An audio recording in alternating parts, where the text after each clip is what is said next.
लेखक योगीराज मनोहर हरकरे।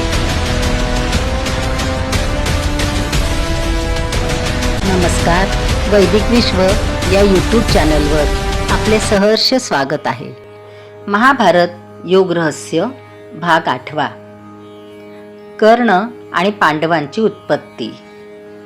कुंती कोण याची आम्हाला कल्पना आली आहे। आता तिची सवत माद्री कोण ते पाहू। द्र म्हणजे द्रवणे, मनाची तयारी करणे होय। द्र पासून द्रव शब्द उत्पन्न झाला आहे। याच द्र पासून अद्र अद्री शब्द झाला आहे। अद्री म्हणजे द्रवत नाही असा स्थिर पर्वत। हाच अद्री शब्द युरोपात अँड्रीज नावाने गेला असून अमेरिकेतील पर्वतरांगांना अँड्रीज असे म्हटले आहे। मा अधिक अद्री पासून माद्री हा शब्द तयार केला आहे।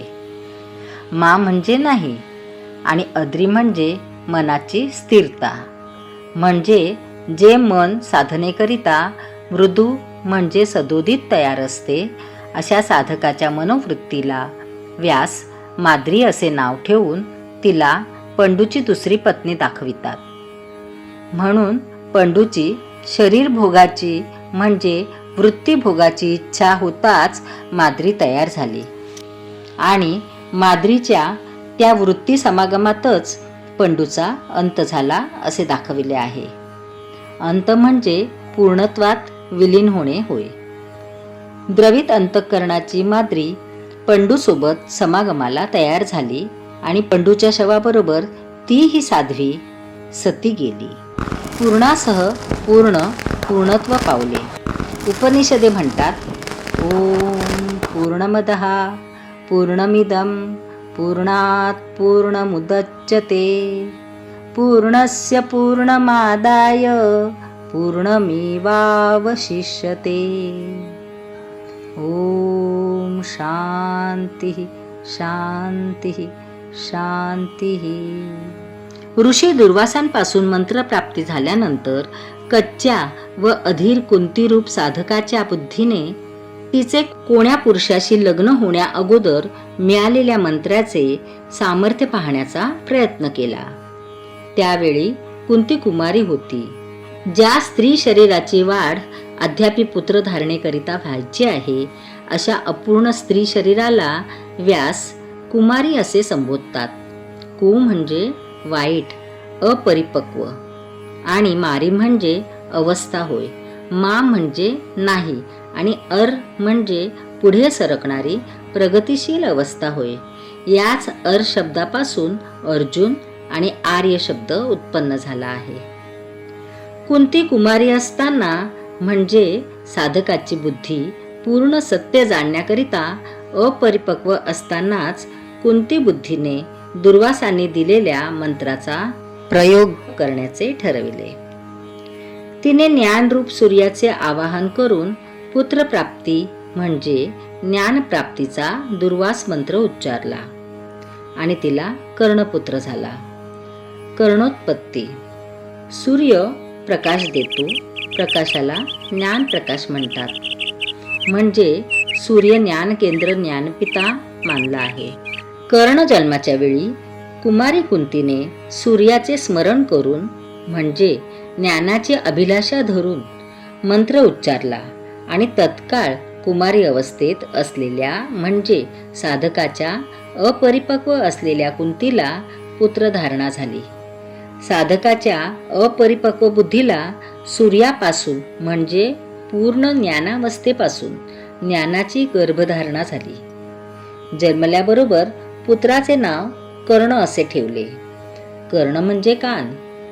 त्या काळात पुस्तके छापण्याची कला आज सारखी अवगत नव्हती। एखाद्या विद्वानाने ताडपत्रीवर ग्रंथ लिहावा आणि त्याचे प्रवचन त्याने श्रोत्यांसमोर करावे असा त्यावेळी ज्ञान प्रसाराचा परिपाठ होता। श्रोत्यांपैकी सामान्य बुद्धीचे बरेच श्रोते आपण जे ज्ञान ऐकले की केवळ श्रवण करूनच आपणास ग्रंथातील सर्व ज्ञान झाले असे खोटेच मानित असत आणि आजही मानतात। परंतु अशांना उपनिषदे स्पष्ट सांगतात, नायमात्मा प्रवचनेन लभ्यः न मेधया बहुना श्रुतेन. म्हणजे आत्मज्ञान केवळ प्रवचने देऊन किंवा ऐकून अथवा केवळ बुद्धीचा तर्कविलास दाखवून मिळत नसते, तर त्याकरिता साधकाला कठोर आत्मसाधना व चिंतन करावे लागते. मगच आत्मज्ञान होत असते. कर्ण सर्व पांडवांमध्ये अर्जुनाचा विशेष द्वेष आणि विरोध करीत असे, कारण अर्जुन खरे ब्रह्मज्ञान प्राप्त करणारा साधक होता आणि कर्ण केवळ कानाने ऐकलेली माहिती म्हणजेच पूर्ण ज्ञान असे मानणाऱ्यांपैकी होता.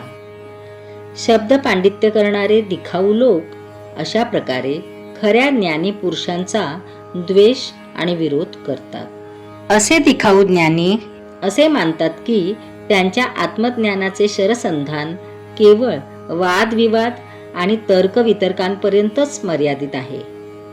सभांमध्ये आपले तार्किक शब्द अवडंबर दाखवून स्वतःला खऱ्या ज्ञानी माणसाहून श्रेष्ठ दाखवितात. कारण अशा प्रकारे शब्दजाळ पसरविणाऱ्या ढोंग्यांनाच सामान्य जनता खरे ज्ञानी मानते. विद्वानांच्या सभेत असे दिखाऊ पंडित विजय मिळवितात. म्हणून महाभारतामध्ये असे दाखविले आहे की कित्येक वेळा कर्णासमोर अर्जुनाला समोरासमोर युद्ध करणे कठीण जात असे.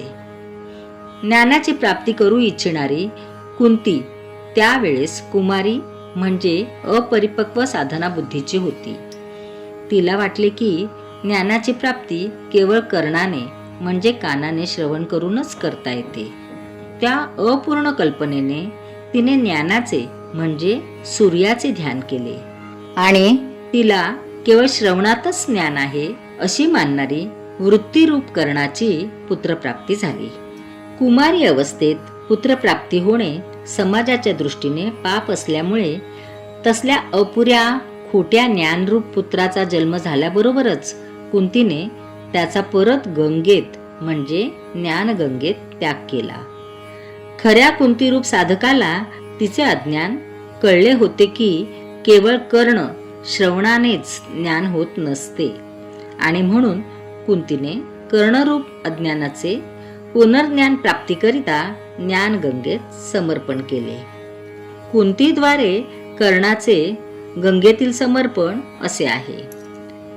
हा कर्ण म्हणजे केवळ श्रवणानेच ज्ञानप्राप्ती होते अशी साधकातील अज्ञान वृत्ती त्या ज्ञानगंगेत वाहत जाते.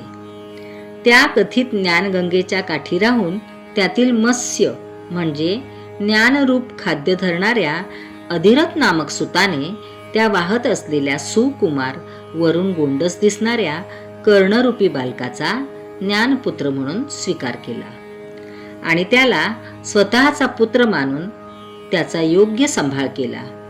राधा म्हणजे आनंद.